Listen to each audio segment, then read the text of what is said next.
Back in the early 2000s, if you were a CEO of a big company, a mob boss, or just somebody with a lot of money and good taste, when it came to cars, you really had two choices: the Mercedes-Benz S-Class or the BMW 7 Series.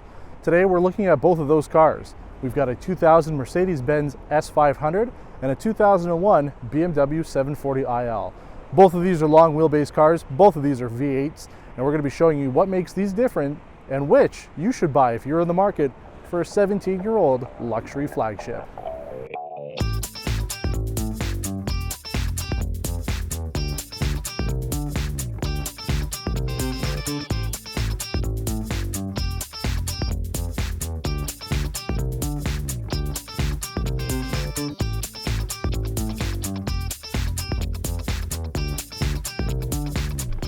The W220 Mercedes-Benz S-Class is my favorite modern Mercedes design, but when you compare it with the E38 7 Series, it becomes difficult to declare one winner over the other.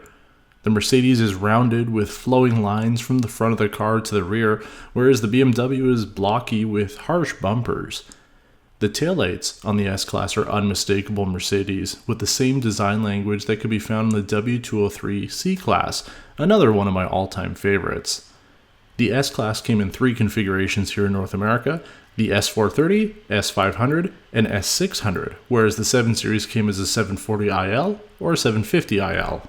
The Mercedes has some unique exterior features such as soft closing doors all around and a soft close trunk that opens almost fully, whereas the BMW doors need a good slamming and the trunk release is pretty useless in comparison. Inside the S-Class we find the B1 battle droid seats inspired by Star Wars: The Phantom Menace. The front wraps around the passengers with seating controls along the side of the upper wood trim. The instrument cluster feels advanced with information such as the radio, trip, and check control statuses. The Mercedes steering wheel is identical to what we found on the E500 we reviewed several months ago, color-coded to the leather seats with multifunction controls around the sides. The center nav screen is smaller than that on the E38, but the widescreen version was offered on later models. Now there's a little bit of confusion when it comes to the memory seat buttons on the doors. Some say that the E is for exit, whereas others say it's an ergonomic mode, but I can't honestly find an answer for it. However, the window controls are at the bottom of the doors, and that is something to get used to. However, for this showdown, we're focusing on the rear seating of these luxury flagships, so let's jump in and go for a ride. So this is the first time I've been driven around in a Mercedes S-Class. Now I've been driven the 7 Series before, and we're going to be doing this after, but I got to say that this is quite a comfortable ride. If I was an executive back in 2000 and this was the car that I had, I think I'd be pretty happy having somebody chauffeur me around. I've got a little vanity light here, something that only the European 7 Series would have gotten, so that's a nice plus there. We've got 4 vents in the back, 2 in the center, and then each passenger has a B-pillar vent, which is really nice. They only put that on the E65 7 Series BMW, so this is nice to have, because really the whole point of this car is to be in the back seat. You buy it because you're being driven around in it. There is more room than I could ever ask for. I mean, we've pushed the seat up the whole way, but even if I was sitting beside the driver here, I would have ample amount of space to sit, read my newspaper if this is 2000, but it's not. Somewhere around here I've got my phone, so the executives of today would be busy tweeting and talking about the world politics on their phones, and definitely enough room to be able to get that done here. You got your window controls on the side, cigarette ashtray in the door as well, because I drove this road on my car and it was like this is nice and smooth, so I'm enjoying the ride back here. And again, the space is just, that's good amount of space. Headroom's good too. I'm a 6 foot tall guy and I've got a few inches of headroom. I've got a little holy shit bar there in case we go around the corner too fast, in case we're in the transporter instead of just driving around in a nice Sunday cruise.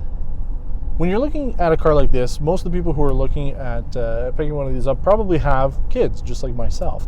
And if you've got to fit 3 people in the back here, you'll be pleasantly surprised to see that you've got a full shoulder belt in the center passenger here. It's not something that you get on the 7 Series. The 7 Series was an option and almost exclusive to Europe, but here you've got 3 shoulder belts along with the lap belts, obviously, for the back. So it's a little bit safer for the rear passengers back here, and that's truly what Mercedes has always been known for, is their innovations when it comes to safety. And you can feel it. You've got airbags doors and on the C pillars, B pillars at the front of the car, and obviously the seat belts as well. They've taken extra care to make sure that the passengers in the vehicle are very safe.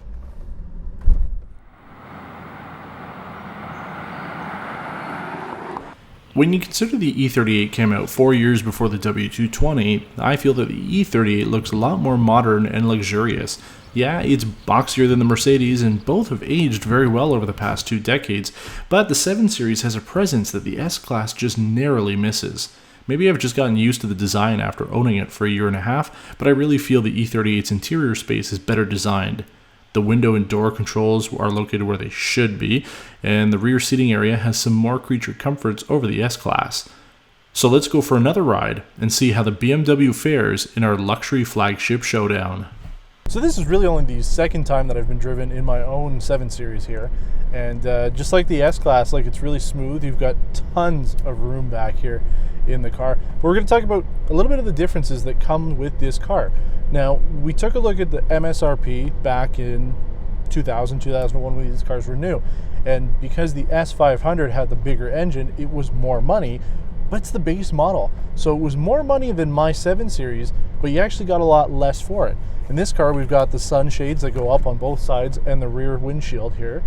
You've got climate control that you can control, bare minimum, but still heat, and AC controls are on the back, and the rear seats have heat. Whereas on the S-Class, you didn't really get that. You had the vents and the vanity mirrors, which are kind of nice, but other than that, you didn't have as much control. But back here, you've got what you'd kind of expect for this type of car. Like I said, you've got your 2 air vents there, a little garbage tray, and cigarette ashtray on the door, your window controls, and your handlebars. They're accented with the wood and chrome, whereas on the S-Class, it was just the same color as the rest of the car. And in terms of ride quality, I'm pretty comfortable back here. It is pretty smooth. Now, when we look at old cars, the problem is they're not brand new, which means they've gone through a lot more than if you were looking at a 2017 S-Class and 7 Series. So some things have certainly been repaired on this car, and some things really do need to be done. Whereas with the S-Class, the mechanic who works on it is the guy who owns it. So everything that needs to be done on that car has been done to make it mechanically sound. So it is in really great shape, and probably one of the reasons why, even though the car is slammed to the ground, the ride was just unbelievable. This one's not too bad. I'm pretty happy back here, but you can definitely feel a little bit more of the road than you did on the S-Class. So the S-Class, you had the vanity mirror and the dome lights in the front here. With these upgraded E38 side C-pillars here, we have the vanity lights and the map lights, which are a little bit nicer. Again, if we were comparing the V12s, there'd be quite a bit different between the two cars, but realistically, this is what you would have gotten out of the factory from the S500 or the 740. And truthfully, I'd say that the 740 has more of a backspace feel. It's a little bit more luxurious here. I'm a little bit more comfortable on the seats and the space and all of that, but the S-Class has a much better ride. Headroom is good as well. Again, I'm 6 feet. We've got good space there. I can raise the headrest here, and nice and comfortable. And again, if I had option for the rear reclining seats too, it'd be even better. But neither car's got it. The S-Class was also a fixed seat, but those heated seats are kind of nice in the winter. I think the thing that I like the most about the 7 Series are these door panels. They're thick, whereas the S-Class felt a little thin, but you've got these privacy shades back here, and that truly is what made this car special for me. On a hot, sunny day like this, we have all the windows closed back here, and it really is dark, which is nice. If I'm doing work on a tablet computer or my phone, I don't have to worry about glare coming in. And if you're a VIP and you don't want people to know who you are, nobody will ever see through the back windows here. You've got tint, and the sunshades really block out pretty much any prying eyes from the outside world. The only other major difference between the S-Class and the 7 Series is the location of the belts. I was a little surprised to see that the belts are actually built into the C-pillar on the S-Class. Comes from the right down the shoulder into the center here, and the 7 Series, they're from the inside of the car out to the door sides. Now, I've been told the reason why BMW did that is because these cars are used as taxis over in Europe, so they don't want to have the seat belts where the door is, so when people open it up and slam the doors, the belts aren't in the way. I don't know if that's true. It's always confusing people when they get in the back of this car. They're always looking on the right if they're sitting back here and there's no seat belts because it's here. And I guess the one thing that it detracts from is if you did have that third seat lap belt like you do on the Mercedes, you'd have basically 3 seat belts all connected at the back here. It would kind of become cluttered. So with this one, you've just got the bottom portion of the lap belt and 2 shoulder belts here on the sides. The S500 was about $16,000 more than a base S430, but you didn't really get too much more than a slightly faster engine. A 740iL loaded up with options is a much better deal when you think about its original cost. However, with the joy of depreciation, that sort of thing doesn't matter. Either of these cars can be had for less than the price of a brand new Mitsubishi Mirage. Now, some of the common problems with the W220 Mercedes S-Class are paint and rust, the aromatic system, and transmission issues. Forums like mbworld.org are great resources for learning about and maintaining your W220. The V8s are pretty user-friendly to work on, so finding a good example and working on it yourself shouldn't be a problem. Just make sure that thin layer of Mercedes paint hasn't eroded away, or else your S-Class will turn to rust. We've covered the E38's common problems with our buyer's guide from a few months ago, and I recommend watching that video along with the other E38 videos we've produced over the past year and a half if you're interested in buying one of these ultimate driving machines.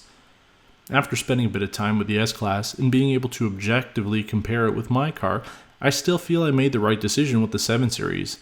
The S-Class is a fantastic car, but you definitely want to find a fully loaded model and probably stay away from the V12s, unless of course you enjoy keeping your car at the dealership service department.